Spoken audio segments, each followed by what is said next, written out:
Now, let's get into this story right here because we all love Michael Jordan, but not everybody loves Michael Jordan. Y'all been talking about Michael Jordan and how cheap he is. I don't know how. I don't know how many of y'all really hung with him, how this really is a conversation, but even I've heard this before of he's just notoriously cheap, especially when it comes to tipping. Well, here's another story to add to the fire. All right, so we know he's one of the richest people in the world, and he about to get even richer because they just sold the Hornets for $3 billion as the NBA just approved that sale, okay?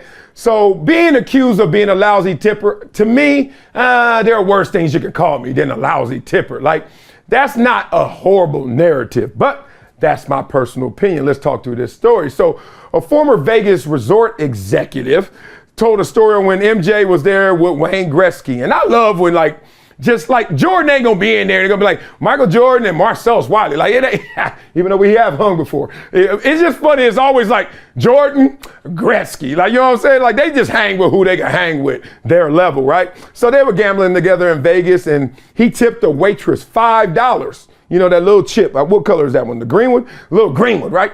And then Gretzky looked at him like, dog, $5? And he said, here you go. Took the $5 chip away and gave $100. Said, when we in Vegas, that's how we tip in Vegas, Michael. All right. So I was like, first of all, you ain't got to call me by my government name. Damn, Wayne. I mean, I know you're the greatest, but me too, fool. Like, what you trying to call me out for? Second of all, ain't like I ain't got it. Maybe when you were over there playing, winning or losing, you didn't notice she wasn't really getting to the cognac like I asked her to get to the cognac. Maybe that was it. So anyway, the story goes and goes. Long story short, because you know me, I'm trying to find a life lesson in this, and I think it's hilarious.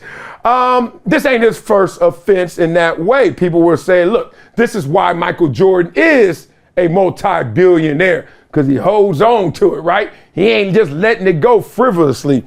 And everybody was talking trash. They even tried to bring Scottie Pippen into the conversation, calling him no tipping Scottie Pippen. That's kind of funny. They said he tipped one time $0 on a $1,200 tab. So all this has got me thinking, And I saw one of them had the Jordan meme, the crying face, him just giving away $5, like a little $5 chip. Like, no, I don't want to give it. That was funny. Okay, but that ain't what we're here to talk about. We're here to talk about this. There are two principles in this world. Principle with an L-E and principle with an A-L. So let's talk about the principle with the L-E, the whole principle of tipping, because not only I have an interesting different opinion on tipping, but a lot of times people say my people, black people, got an interesting opinion on tipping. All right, let's get into it, because y'all know on this show we talk about it all. So my first thought, because when I got some money, I got $5 in my pocket, not that $5 chip Jordan didn't want to give up, but $5 real from the Buffalo Bills, 1997. I was like, damn, I got to tip more, because I got shamed into tipping because people always talk trash about people tipping. But I'm like, you know me, I like to think through it all. We're going to discuss it. Why do I owe you more money than the amount you agreed to work for? How about that? So the answer to that is simple. Because they've done more than what the job is asking them. They went above the service needs, right? Okay, I get it. But then me, you know me, I still think. So I'm like, wait a minute. Sometimes I get suspect service. That wasn't a good way to look at me. And you spoke to me. You didn't even speak to the wife. You didn't even say hello to the kids. You didn't bring them no coloring book, no crayons. And I see that table over there got something. So don't act like y'all ain't got them, right? Sometimes it's like that. But then sometimes it's just they're mad that they're making that wage, and then they're going to take it out on me. You ever go somewhere and be like, hey, how you doing? It's like, yes, how many? You're like, oh, I'm not going to forget that now. When you give me that pen and that little piece of paper at the end, that's when I give you your report card. So that was my initial thoughts on tipping. I thought it was just weird. I was like, man, I worked for minimum wage before. Nobody tipped me when I was working at the gym, and I had to keep a list of people who was on the workout equipment over 20 minutes. Nobody ever gave me a tip. You doing a damn good job with that list. So here's some good examples for y'all, because y'all shamed me into tipping. I ain't want to naturally tip. I ain't believe in it, but I tip a lot now because I ain't letting nobody talk trash about me like they did Michael Jordan. I just think it's weird, contradictory, and even uneven. Let's give you this example. Everybody, jump in the car with me. All right, let's go.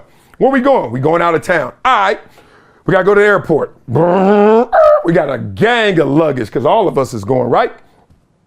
Let's go curbside, okay? Let the valet dude get it. All right, he just jump into the trunk, get all the bags out, all that. I got you, sir. First class, everybody, first class. Oh, we got it. First class ain't that damn big, but first class, right? So then when I'm walking in, he like, all right, you know that little hover, they hang around you? Oh, I'm about to lace him, right? 20 bucks, 40 bucks, 100 bucks, whatever, that's the max.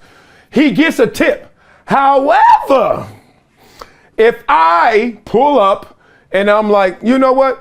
Nah, I'm gonna walk 11 more feet from you on curbside to that counter right there, that check-in desk right there. And then they do the same exact thing. Put my bags on that damn treadmill and then take them to the damn plane. That person doesn't get a tip. Why not? Cause what? Would I do more? I walk more feet. 11 feet is no tip for you? That was the first time I was like, why am I tipping this dude out here and not tipping that dude in there? Huh? How about this one? You go to the store. You're walking in. I don't know what store. Starbucks, you name it. I don't know. You're in there and then you buy something when you're in there and they like, okay, where's my tip? You know, what does it say? 10, 20, 30%? You ain't even do nothing. You just rang up the damn stuff I said. All right, here you go, guilt me, shaming me again. Here's 20% for you doing nothing. Giving me, I go to Baskin Robbins ice cream place. Come on, you just put this on the cone, 20%. However, let them have a drive-through. Then you go through the drive-through, ain't nobody asking, they ain't even on the prompt. I'm like, where the thing at? Where the 20%? Why? Because I'm driving? That makes no sense. So y'all gotta fix tipping and y'all gotta fix y'all thinking on shaming Michael Jordan, because I actually agree with the old man, damn it. Love me some Michael Jordan. Not to the point where I would be blinded by logic, but I actually agree with his logic right here. What she do? She work here anyway. She gonna give that cognac to somebody. She should have gave it to me faster. She would have got more of a tip. So my question to you guys is your thoughts on tipping in general. I want y'all to talk about it in the comments like I am. In many countries, you know you can't tip. And in certain places out here in America now, it's automatically added to your bill. That always catches me off guard. Like, what just happened? I digress. So what do you also think the appropriate amount is to tip? 10%, 20%, 30%, or the way I really feel? Never shut up, Marcellus. 0%. Let me stop.